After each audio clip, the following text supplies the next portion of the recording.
Britishers की जो company थी, जो वहाँ पर सेटअप थी ईस्ट इंडिया कंपनी, वो ईस्ट की तरफ आए, मतलब वो इंडिया आए और इंडिया के नेबरिंग कंट्रीज़ में आए।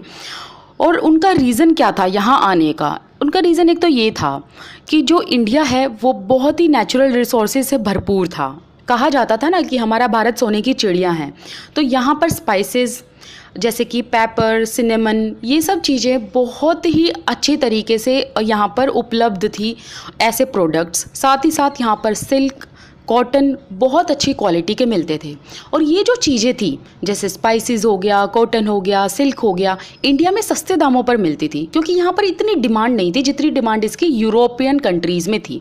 अब देखिए, जिसकी चीज़ों की ज़्यादा डिमांड होती है तो उसके पैसे तो ऑब्वियसली बढ़ जाते हैं। तो इसलिए वो चाहते थे कि यहाँ से सस्ते दामों पर ख़रीद के, जहाँ पर डिमांड है यूरोपियन कंट्रीज़ में, वहाँ पर जाकर वो महंगे दामों में बेचेंगे।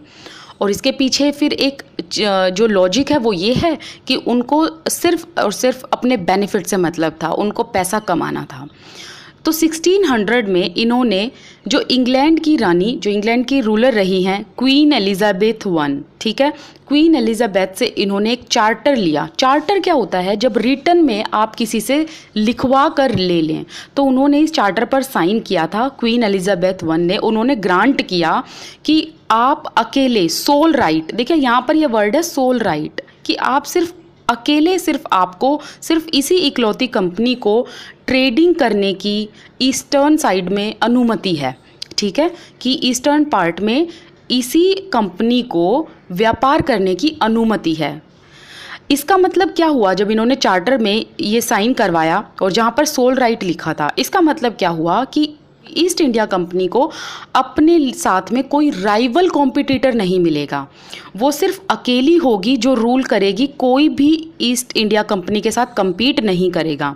इसके पीछे भी फिर एक बहुत बड़ा बेनिफिट इनको मिलने वाला था, क्योंकि जब एक अकेली कंपनी कहीं पर रूल करेगी तो सारा बेनिफिट उसी को होगा, और जब बहुत सारी राइवल कंपनीज होंगी तो बेनिफिट जो है वो बट जाएगा, या फिर किसी का लॉस होगा, किसी को बेनिफिट होगा।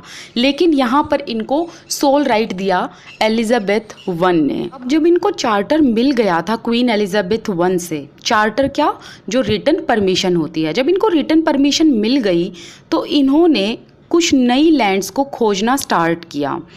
अब इन्होंने नई लैंड्स को खोजना स्टार्ट किया जहां पर ये सस्ते दामों पर गुड्स को बाय कर सके और फिर अपने साथ कैरी करके यूरोपियन कंट्रीज़ में उसको हायर प्राइसेस पर सेल कर सके, और इसी दौरान इनको क्या होता, बहुत सारा बेनिफिट होता। और साथ ही साथ अभी जो हमने एक वर्ड पढ़ा था सोल राइट, तो इनको सिर्फ सोल राइट था, सिर्फ एक अकेली यही कंपनी थी जो आकर ईस्टर्न साइड में रूल कर सकती थी, जिनको परमिशन मिला था वो भी रिटर्न में। तो इनका कोई कंपटीशन नहीं था, ऐसा इनका मानना था कि कोई कंपटीशन नहीं होगा, और कोई इनको फियर भी नहीं था, मतलब इनको किसी राइवल कॉम्पिटिटर से कोई फियर नहीं था। इनको था कि सारा जो बेनिफिट है वो इन्हीं के पास जाएगा। इसी को कहा जाता है मर्केंटाइल ट्रेडिंग, जब जहाँ पर किसी से फियर ना हो, कोई राइवल कॉम्पिटिटर आपका ना हो, तो उसे कहा जाता है मर्केंटाइल ट्रेडिंग, जहाँ पर आपका सिर्फ बेनिफिट होता है और आपका मकसद ही सिर्फ बेनिफिट एंड प्रॉफिट लेना होता है, खूब सारा पैसा कमाना होता है, और जहाँ पर कोई कॉम्पिटिशन नहीं होता, और आप जहाँ पर चीप दाम पर चीज़ों को खरीदेंगे और उनको महंगे दामों पर बेचेंगे। इसे कहा जाता है मर्केंटाइल ट्रेडिंग कंपनीज। अब जो इनको रॉयल चार्टर मिला हुआ था, ये दूसरी यूरोपियन पावर को रोक नहीं पाए कि ईस्टर्न मार्केट में आकर अपना सेटअप ना करें। हालांकि इन्होंने तो सोचा था, ईस्ट इंडिया कंपनी ने, कि यहाँ पर वो आएंगे, अकेले कंट्रोल करेंगे, खूब सारा पैसा और प्रॉफिट कमाएंगे। लेकिन ये जो रॉयल चार्टर है ये अदर पावर्स को, अदर यूरोपियन पावर को नहीं रोक पाया। तो इन्होंने यहाँ पर आकर देखा कि यहाँ पर तो ऑलरेडी यूरोपियन कुछ कंपनीज़ ने सेटअप किया हुआ है। तो जो फर्स्ट इंग्लिश जो शिप थी इनकी सेल डाउन हुई, वो कैसे कैसे क्रॉस करती हुई आई वेस्ट कोस्ट ऑफ अफ्रीका, फिर round Cape of Good Hope, और फिर उसके बाद इन्होंने इंडियन ओशन को जो है क्रॉस किया। तो जब इंग्लिश शिप यहाँ पर सेल डाउन हुई, देखिए जो ईस्ट इंडिया कंपनी है उसको सेटअप करने के लिए कब आए थे, कब सोचा था इन्होंने, 1600 में, लेकिन इससे पहले ऑलरेडी 1498 के आसपास पोर्टुगीज़ यहाँ पर सेटअप बना चुके थे।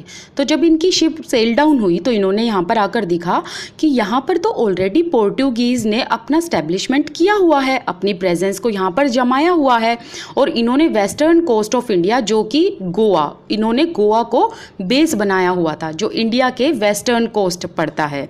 ओके, और इन्होंने देखा कि ऑलरेडी पोर्टुगीज़ तो यहाँ पर स्टैब्लिश्ड हैं, और इन्होंने ये भी पाया कि वास्को ड गामा जो कि एक पोर्टुगीज़ एक्सप्लोरर हैं, उन्होंने ऑलरेडी सी रूट्स को डिस्कवर किया हुआ है जिससे इंडिया की तरफ आया जा सके, और उन्होंने सी रूट को कब एक्सप्लोर किया, 1498 में।